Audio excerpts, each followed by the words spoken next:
As Israeli forces renew operations in Jabalia in northern Gaza, Hamas is stopping civilians from leaving the battlefield, beating residents in the area if they try to flee to the humanitarian zone. The IDF released this recording of a Gazan man stating he's trying to get out of harm's way, but Hamas won't let him. المشكلة إن إحنا جينا استجبنا لمنشور الجيش وبدنا نطلع على المناطق وإحنا طالعين إن هم في ناس طلعوا لنا وصاروا يضربوا فينا بالعصي قالوا ارجعوا. إيش نعمل؟ كنا إحنا أصلا بدنا نطلع أخذنا حالنا بدنا نطلع، الحين صاروا يضربوا فينا وارجعوا على طول. إيش نعمل؟ مين اللي ضرب فيكم بالعصي؟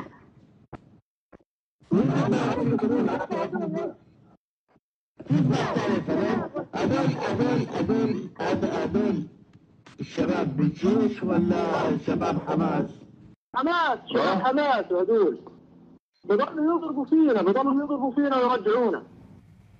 Israel is urging civilians to flee the area as Prime Minister Netanyahu is reportedly considering sealing off humanitarian aid to northern Gaza to try and starve out Hamas.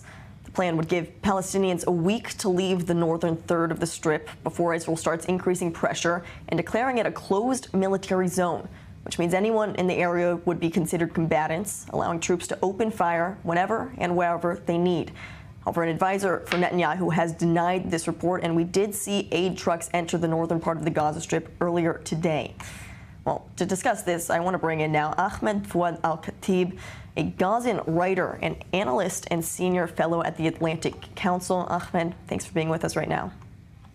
Thanks for having me. I want to talk about these contradictory reports. On the one hand, we're seeing this recording that the IDF released stating Palestinians who want to leave, they can't. They're being forced by Hamas to stay there as human shields. But on the other hand, possible plans of the IDF considering declaring the north a closed military zone so that they can further increase these operations in there. But how do these go hand in hand? I mean, I've spoken to folks in Jabalia. I still have family members who are stuck in the northern part of the Gaza Strip. I've heard reports that, unfortunately, there are IDF checkpoints that have prevented people from going in. Some of them are entailing security checks. Some of them are wanting to make sure that Hamas militants aren't fleeing southwards. But this plan is incredibly risky and dangerous for the civilian population because they are stuck, in fact, between Hamas, which has used Jabalia and the north as a launching pad for rockets against Israel. We got to remember that the tunnels in northern Gaza are the most robust prior to the war.